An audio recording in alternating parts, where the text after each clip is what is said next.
जब माता सीता ने मुल्कासुर का किया था वध, भगवान श्री राम राजसभा में विराज रहे थे। उसी समय विभीषण वहां पहुंचे। वो बहुत भयभीत और हड़बड़ी में लग रही थी।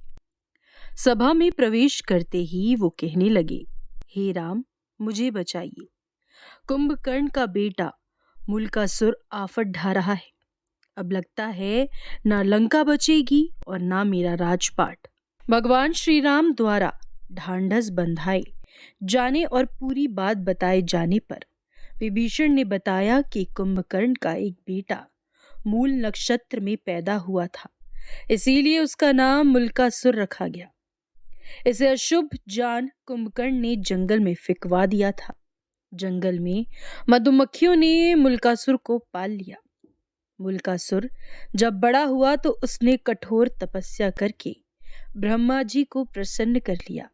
अब उनके दिए वरदान और बल के घमंड में भयानक उत्पात मचा रखा है। जब जंगल में उसे पता चला कि आपने उसके खानदान का सफाया करके लंका जीत ली और राजपाट मुझे सौंप दिया है, तो वो भन्नाया हुआ है। भगवान, आपने जिस दिन मुझे राजपाट सौंपा उसके कुछ दिन बाद ही उसने पाताल वासियों के साथ लंका पहुंचकर मुझ पर धावा बोल दिया।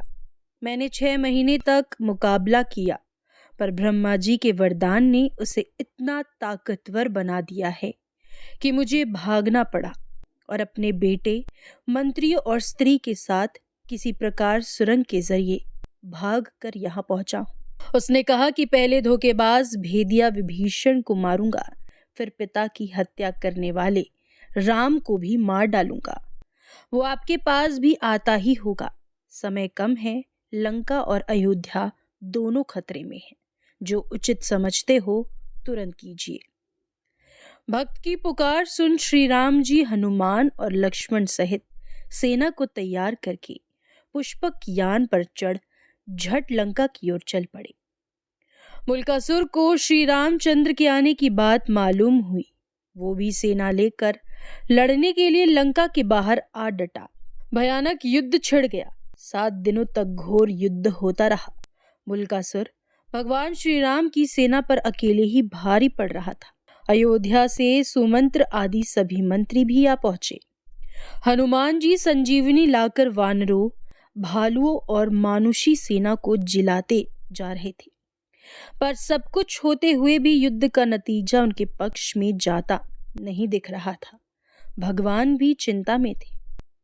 विभीषण ने बताया कि इस समय मुल्कासुर तंत्र साधना करने गुप्त गुफा में गया है। उसी समय ब्रह्मा जी वहां आए और भगवान से कहने लगे, रघुनंदन, इसे तो मैंने स्त्री के हाथों मरने का वरदान दिया है। आपका प्रयास बेकार ही जाएगा।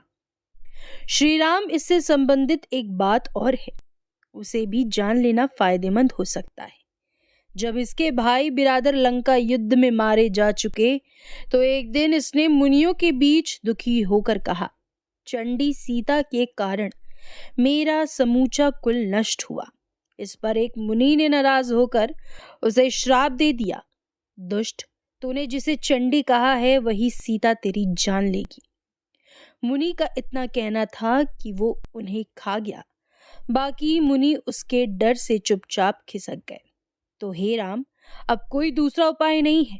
अब तो केवल सीता ही इसका वध कर सकती है। आप उन्हें यहाँ बुलाकर इसका वध करवाइए। इतना कहकर ब्रह्मा जी चले गए। भगवान श्री राम ने हनुमान जी और गरुड़ को तुरंत पुष्पक विमान से सीता जी को लाने भेजा।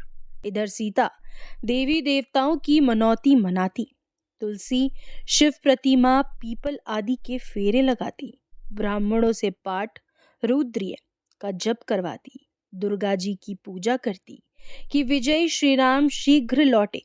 तभी गरुड़ और हनुमान जी उनके पास पहुंचे। पति के संदेश को सुनकर सीता जी तुरंत चलती। भगवान श्री राम ने उन्हें मुल्कासुर के बारे में सारा कुछ बताया। फिर तो भगवती सीता को गुस्सा आ गया। उनके शरीर से एक दूसरी तामसी शक्ति निकल पड़ी। उनका स्वर बड़ा भयानक था। ये छाया सीता चंडी के वेश में लंका की ओर बढ़ चली। इधर श्री राम ने वानर सेना को इशारा किया कि मुल्कासुर को तांत्रिक क्रियाएं कर रहा है, उसको उसकी गुप्त गुफा में जाकर तहस नहस करे। वानर गुफा के भीतर पहुंचकर उत्पात मचाने लगे तो मुल्कासुर दांत किटकिटाता हुआ सब छोड़ छाड़ कर वानर सेना के पीछे दौड़ा। हड़बड़ी में उसका मुकुट गिर पड़ा, फिर भी भागता हुआ वो युद्ध के मैदान में आ गया। युद्ध के मैदान में छाया सीता को देखकर मुल्कासुर गरजा, तू कौन? अभी भाग जा, मैं औरतों पर मर्दानगी नहीं दिखाता। छाया सीता ने भी भीषण आवाज करते हुए कहा, मैं तुम्हारी मौत चंडी हूं।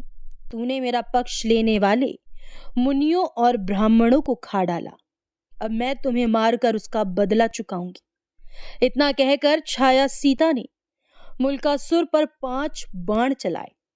मुल्कासुर ने भी जवाब में बाण चलाए।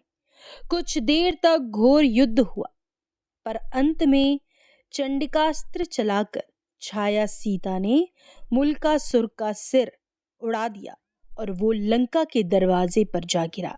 राक्षस हाहाकार करते हुए इधर उधर भाग खड़े हुए। छाया सीता लौटकर सीता के शरीर में प्रवेश कर गई। मुल्कासुर से दुखी लंका की जनता ने मां सीता की जय जयकार की और विभीषण ने उन्हें धन्यवाद दिया। कुछ दिनों तक लंका में रहकर श्री राम सीता सहित पुष्पक विमान से अयोध्या लौट आए।